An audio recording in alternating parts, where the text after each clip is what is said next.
Crianças, bom dia. Hoje eu vim gravar a videoaula de leitura para vocês, tá bom? Como é que vocês estão? A tia deseja que vocês estejam bem, tá bom? Então, nós vamos gravar hoje o gênero textual conto dramático, tá bom? Vai estar lá na página do livro de vocês, se eu não me engano, é a página 144 e 145. Então, vamos lá. Conto dramático, aula 9. Gênero dramático. Drama, em grego, significa ação.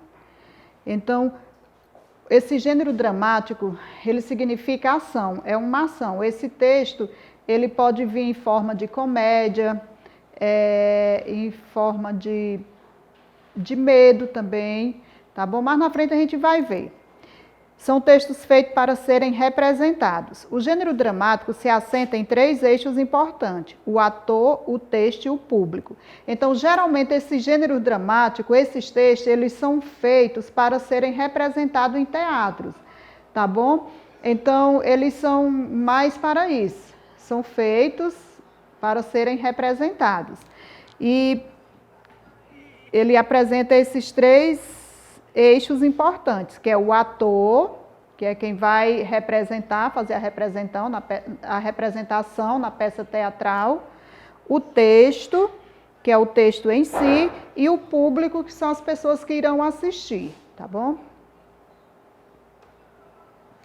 Característica do texto dramático. O texto dramático é escrito pelo dramaturgo, e é um texto produzido para ser representado. Quem é esse dramaturgo? O dramaturgo é o autor, é a pessoa que escreve aquele texto, que cria aquela história ou escreve aquela história, tá bom? É o autor da história a ser dramatizada. Quando é representado, passa a texto teatral. Então, ele é um texto dramático quando ele é escrito, mas no momento que ele passa a ser representado, ele passa a ser chamado de texto teatral. Por quê? Porque ele vai ser representado no teatro.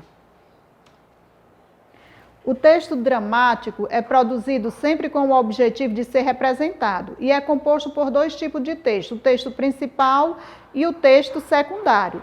O texto principal diz respeito às falas das personagens, ou seja, ao que é dito oralmente durante a dramatização. Então, esse texto principal, ele é a fala dos personagens em si no momento da apresentação, ou dentro do próprio texto. Não quer dizer que esse texto dramático, que todo texto dramático precisa ser representado em teatro. Tá entendendo? Da maioria sim são, mas vocês vão perceber aqui no livro de vocês que o texto que está no livro de vocês, ele é apenas um texto narrativo. Ele pode ser transformado numa peça teatral? Pode sim, viu? Então, esse texto principal, ele é o quê? Ele é a fala dos personagens, é a conversa dos personagens entre si, é o diálogo do texto entre os personagens. O texto secundário é composto pelas didascálias ou indicações cênicas, que aparece ao longo do texto, em itálico ou entre parênteses. Ou seja, são as orientações que aparecem no texto, naquela letrazinha mais, assim, mais trêmulazinha um pouco, que ela é chamada de itálica, ou então entre parênteses. E pelas indicações do nome dos personagens, que aparecem no início de cada fala, em letras maiúsculas e em negrito. Eu acho que vocês já observaram, quando vocês vão assistir desenho ou alguma novela, um jornal, sempre aparece o nome dos personagens, das pessoas que compõem aquele programa, né? Antes ou então no final aparece a relação com o nome de todos eles. Então, esse é o texto secundário. O texto dramático. O texto dramático é normalmente escrito para ser representado. A representação do texto dá origem a uma realidade distinta a que se chama teatro. Como eu já falei, ele é um texto escrito para ser representado, mas não quer dizer que todo texto dramático vai se transformar numa peça teatral, né? No texto dramático podemos encontrar ação, que são acontecimentos vividos pelas personagens, tempo, né? O tempo é o momento em que a ação ocorreu, é o momento em que o fato ocorreu, né? Espaço, o lugar ou lugares onde se desenvolve a ação. O espaço é o lugar onde está sendo desenvolvida a ação, onde a história está acontecendo. E os personagens, que são entidades que se envolvem na ação. Os personagens são as pessoas que fazem parte do texto. Forma do gênero dramático. O texto dramático pode surgir sobre a forma de quê? De tragédia, né? Pode ser uma história que conte uma tragédia, né? Envolvendo morte, ou roubo, ou alguma coisa que seja dramática, né? Comédia. Comédia é o quê? São os textos engraçados, os textos que fazem rir. Drama. Drama também já vem de dramático, né? No drama está envolvendo o quê? A tragédia, a comédia. O teatro épico. Viu? O teatro épico, ele consiste em uma forma de composição que polemiza com as unidades da ação. Vai representar também a ação. Aí tem o teatro moderno, que esses teatros de agora. Essa questão do teatro épico é mais aqueles teatros que aconteciam antes, né? Que contam histórias mais antigas. Tá entendendo? O teatro moderno e o alto. O alto, ele está voltado mais a temas religiosos. Eu não sei se vocês já viram, vocês são crianças de 8, 9 anos, eu acho que não, né? Aquele filme, O Alto da Compadecida, né? Então, esse texto, o alto, ele está voltado mais para temas religiosos. O gênero dramático, tragédia. Um fato trágico que provoca reação de medo ou compaixão. Exemplo, Édipo, rei de Sófocles. Eu não sei se vocês conhecem, né, essa história ou esse filme. Então, como eu falei, a tragédia sempre vai retratar alguma coisa que provoca uma reação de medo, de compaixão, de pena. Comédia, satirização. Comédia, satirização dos costumes sociais. Exemplo, O Rei da Vela, de Oswaldo de Andrade. Então, a comédia, ela envolve mais coisas engraçadas, que faz o público rir, viu? Que leva o público a sorrir. Alto, peça breve de tema religioso ou profano, de aspecto moralista. Exemplo, Alto da Barca da Glória, de Gil Vicente. Como eu já falei, né? O alto, ele é mais voltado para temas religiosos. Característica do texto teatral. Textos encenados, que eles são encenados, são representados por atores. Gênero narrativo, o gênero dele, ele é um texto narrativo, uma história contada, narrada.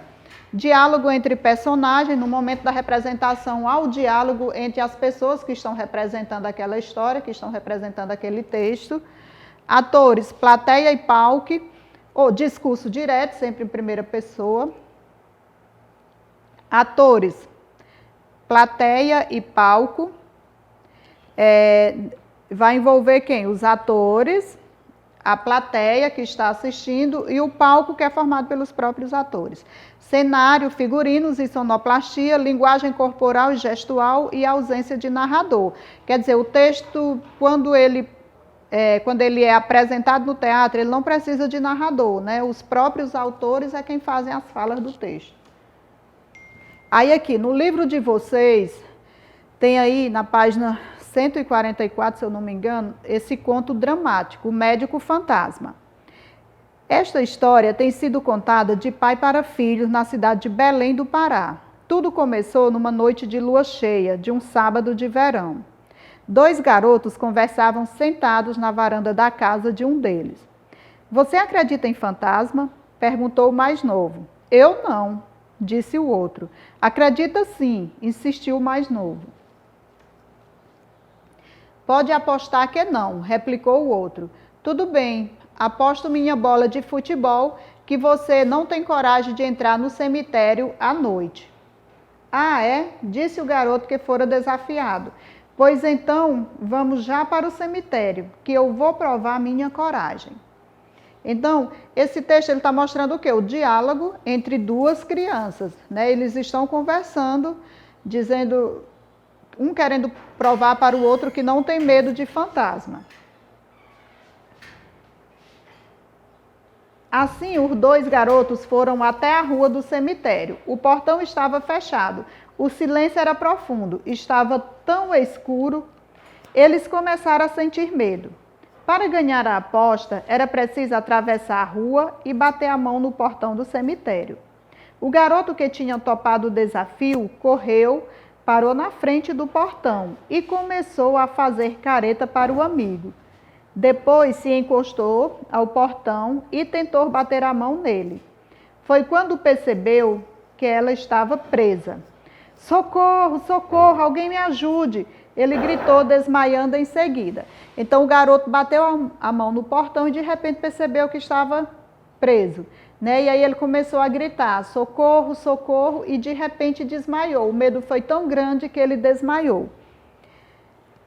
Nisso, apareceu um velhinho vindo do fundo do cemitério, abriu a porta e chamou o outro menino. Seu amigo prendeu a manga da camisa no portão e desmaiou de medo. Coitadinho, pensou que algum fantasma o estivesse segurando. O garoto reparou que o velhinho era muito magro, quase transparente. Obrigado.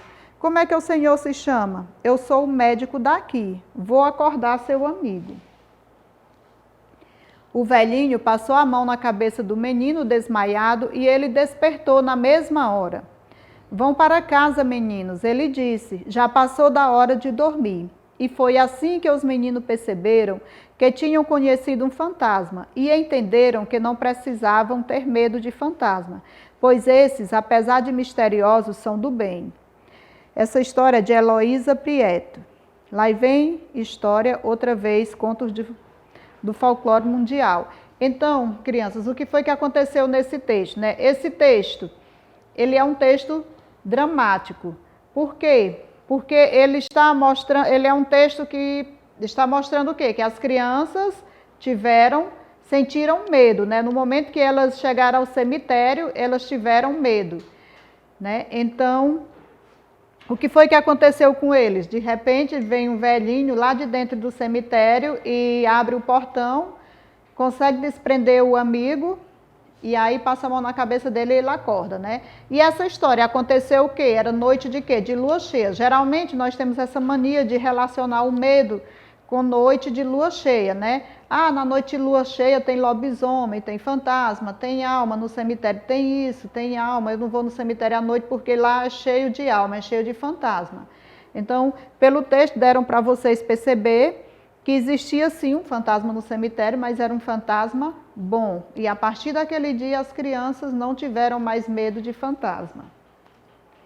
Após vocês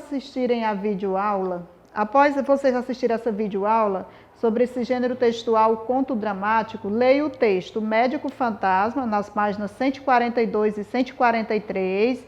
Eu me enganei com as páginas, eu falei 144 e 145, só que 144 e 145 é atividade, tá bom? E responda as questões propostas, que estão nas páginas 144 e 145. Viu? Então, vocês assistam a videoaula com atenção, depois leiam o texto, esse que eu acabei de contar aí para vocês, o Médico Fantasma, e vocês respondem as páginas no livro de vocês, 144 e 145. E é só isso, desculpem qualquer coisa, viu? Até a próxima aula. Vamos